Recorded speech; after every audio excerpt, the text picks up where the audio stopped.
नमस्कार विद्यार्थी मित्रांनो, स्टडी गाईड्स यूट्यूब चॅनलमध्ये आपल्या सर्वांचे स्वागत आहे। तर विद्यार्थी मित्रांनो, आजचा व्हिडिओ आपला असा असणार आहे की जे ICARचे PGCETचे जे फॉर्म सुटलेले आहेत, तर बऱ्याच विद्यार्थ्यांचे मला लास्ट इयरच्या विद्यार्थ्यांचे मेसेजेस होते की आपल्याला आपण लास्ट इयरचे जे विद्यार्थी आहेत, जे आता सध्या त्यांचे कॉलेज चालू आहे, तर ते फॉर्म भरू शकता का, ते फिल करू शकता का, ते ॲप्लिकेशन फॉर्म भरण्यासाठी ते एलिजिबल आहेत का, आणि जरी आत्ता फॉर्म भरला आणि जर पेपर दिले तरी त्यांचं ॲडमिशन होईल का।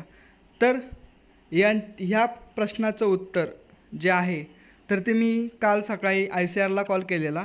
तर ICARचे जे सर होते, तर त्यांना मी हा क्वेश्चन विचारला, तर ते बोलले की जे लास्ट इयरचे जे BSc ॲग्रिकल्चरला लास्ट इयरला जे विद्यार्थी आहेत, जे आत्ता ॲपियर आहेत, असे विद्यार्थी हा फॉर्म भरण्यासाठी एलिजिबल नाही आहेत।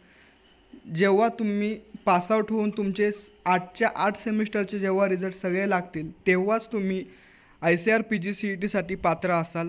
आणि जरी आत्ता तुम्ही जरी हा फॉर्म भरला तरी तुम्हाला पेपर देता येईल, परंतु तुमचे जे ICAR PGCET थ्रू जे ॲडमिशन होतात MCR PGCETचे, तर ते तुम्हाला भेटणार नाही।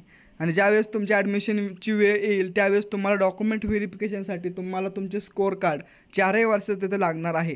त्यामुळे सर्व विद्यार्थ्यांना सांगू इच्छितो की जे BSc ॲग्रिकल्चरला जे लास्ट इयरला विद्यार्थी आहेत, ते पासआउट झाल्यानंतर त्यांना ICAR देता येणार आहे।